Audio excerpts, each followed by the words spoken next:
We're looking at creep. So a different project asked me to look at the snow loading and take snow loading as a long-term load and take into account the creep in the PIR.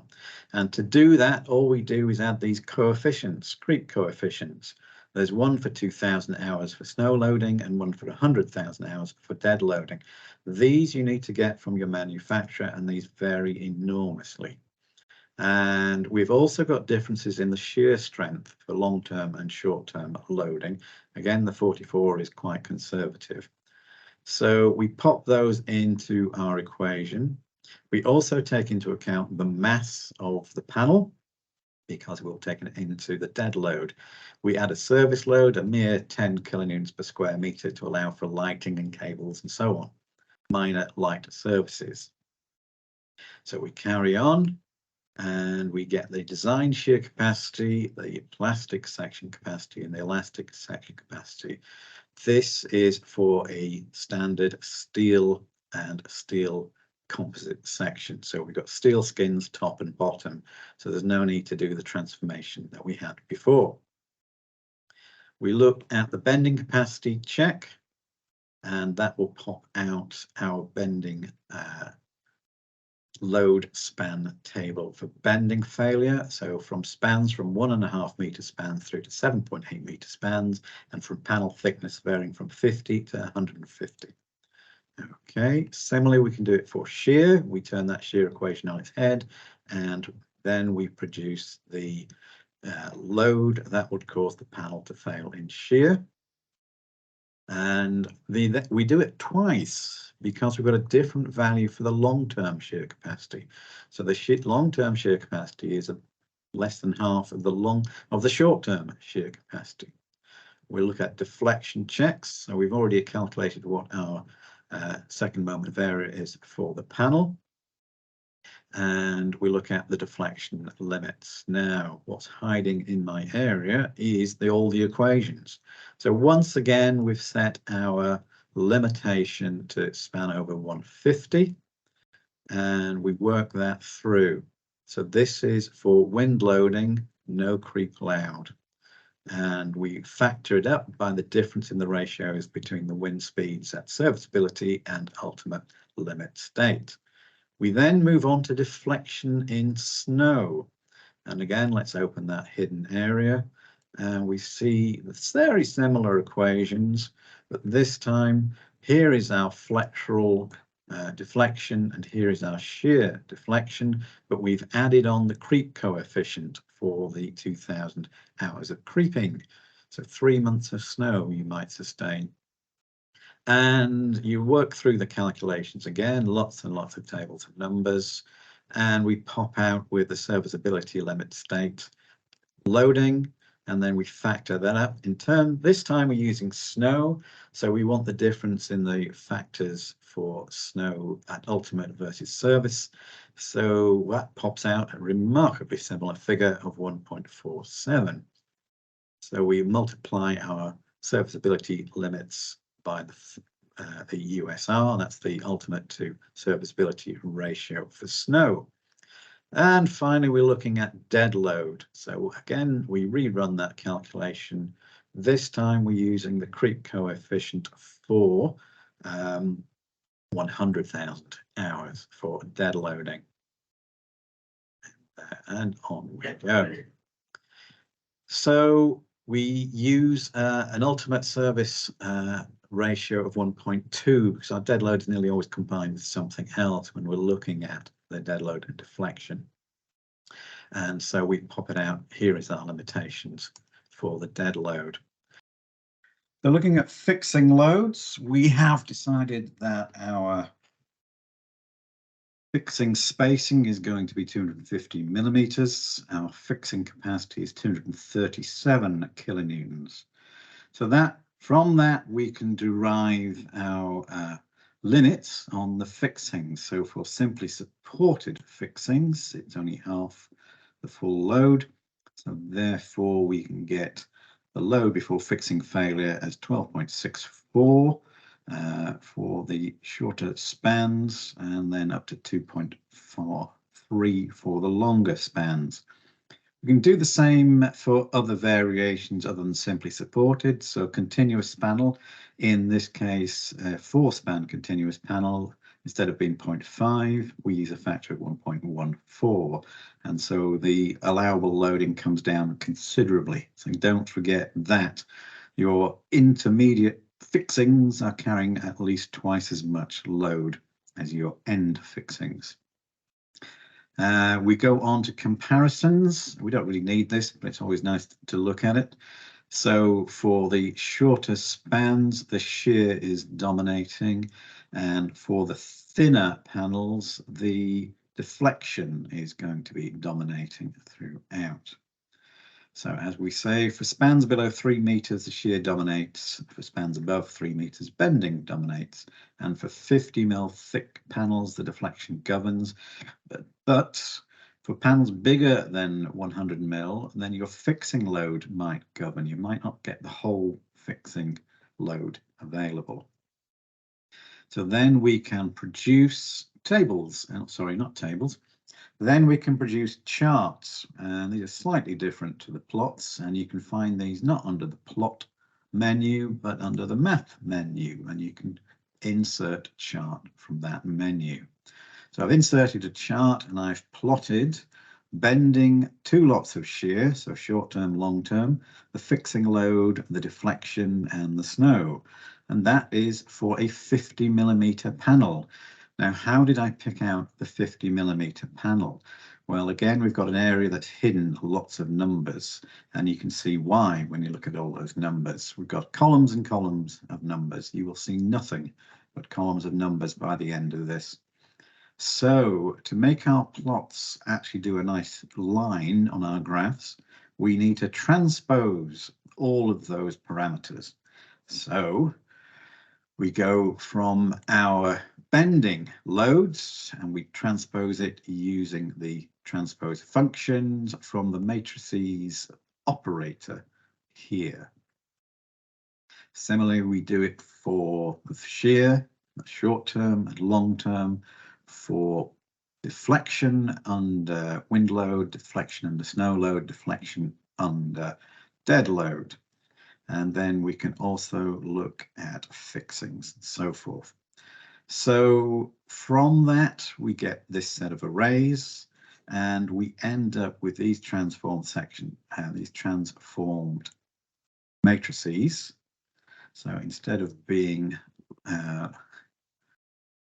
4 deep, they are now 4 wide. And so these are the different thicknesses of panels, and our rows are giving us our different spans. And from these matrices, you can pull out a particular row. So for a or a particular column. So for example, the bending load for a 50 millimeter panel is taken from the first row. So we take our transposed matrix and pick out the first column. Now in Mathcad, the first column by default is indexed as 0. So that then picks out that particular column. And similarly, we do it the first column for shear, long-term shear, and so on. And we do it for deflection as well. Repeat the process for a 75 mil panel, which is then the second column, a 100 mil panel, which is the third, and finally the 150 panel, which is the fourth column, although it's indexed as number 3. So from that, we open our chart, and hidden behind the chart is the components. So we can put in, under our math menu, a chart component. So you can put in an X expression and you can put in a Y expression. So our X expression is going to be the span.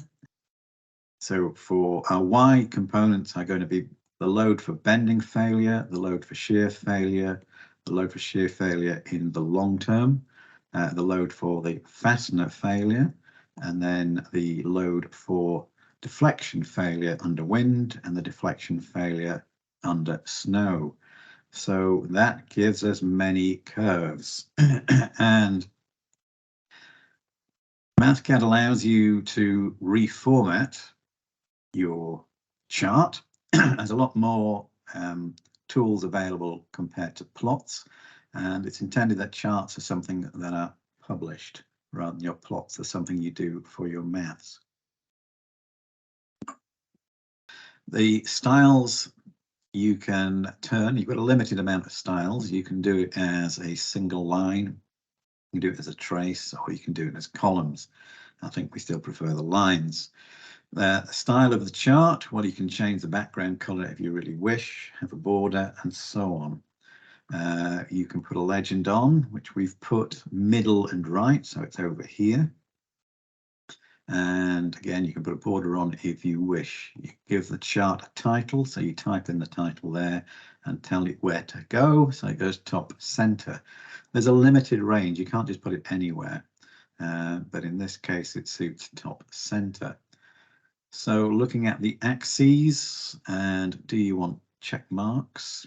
Do you want grid lines? I've said yes, and we put our X grid lines on and give it a style of a dotted style.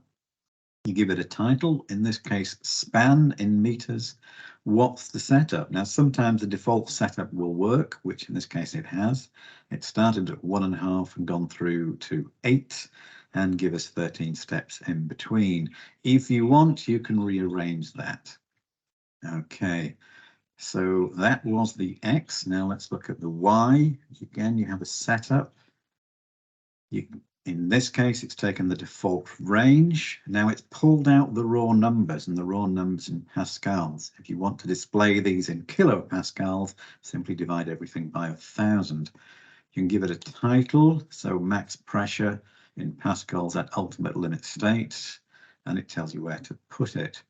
Now, for each of the traces, I've got 6 traces, and I've given it a line. So my first one is red for bending. And you can tell what the line style is and whether it needs a cross or a tick. Similarly, the second one is green, and that's going to be for shear, and give it a particular line style.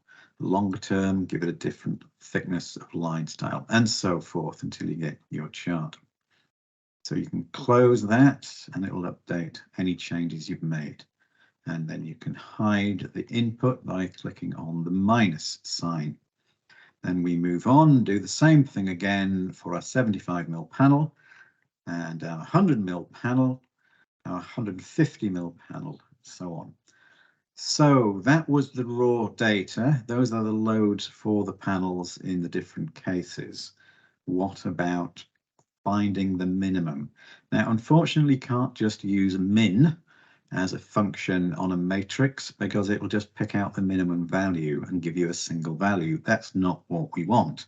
We want the minimum value of each of the matrices at each point. So for each thickness and each span. So we want to end up with a similar matrix that we had before.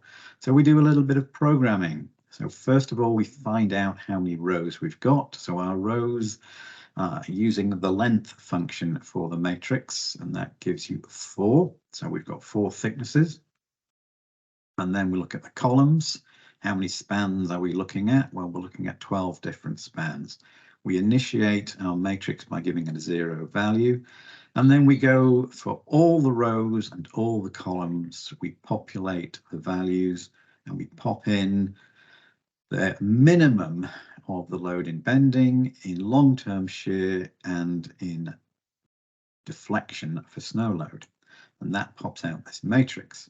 However, perhaps we need to include the dead load, and the dead load is combined with the snow load with a factor of 1.2. So therefore we remove the dead load from the list above to find the downward maximum loading, and you will notice that in some cases we have a negative value, which would imply that the panel can't even stand up to its own weight, which, when you think about the span to depth ratios we're looking at, is not really surprising. We do a similar thing for wind upload, and we take the minimum of the bending short-term shear this time rather than long-term, the short-term deflection, and then the fixing. And because the fixing is a one-dimensional matrix or an array, your row is therefore going to be row 0, the first. And it compares all 4 values and populates another table, W min. Then we add the dead load, only using a 0.9 factor with that. So that increases slightly the amount of load you can put upwards on your panel. So we then draw charts, and we have charts for all of the thicknesses, in this case 50, 75, 100 and 150.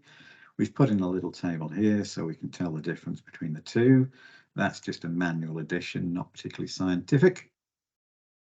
And then we do the wind upload that we're allowed. And again, for each of the thicknesses. The steps in the lines will correspond to the different failure mechanisms that you're looking at. So in some cases, these values will start to merge. And we add some notes. So these charts are to be used for roof wind loading and snow loading at ultimate limit state. Typical warning that we've got a minimum roof pitch of 3 degrees. And it's based on a simply supported single span panel. And our deflections have been limited to span over 150. We've made an allowance of 10 kilograms per square metre for light duty fixings, lights and so on. No other dead loads have been permitted. We're allowing for a live load, which is at 0.25, and a concentrated load, which is usually 1.1 kilonewtons, which usually is not the dominant load. Fixings are 14 gauge tack screws at each of the ribs. In our case, our ribs are at 250 centres. We're saying we've got a minimum purling thickness of 2 millimeters. That way it's the panel that's failing rather than the purling. But always check that your fixing is adequate. So that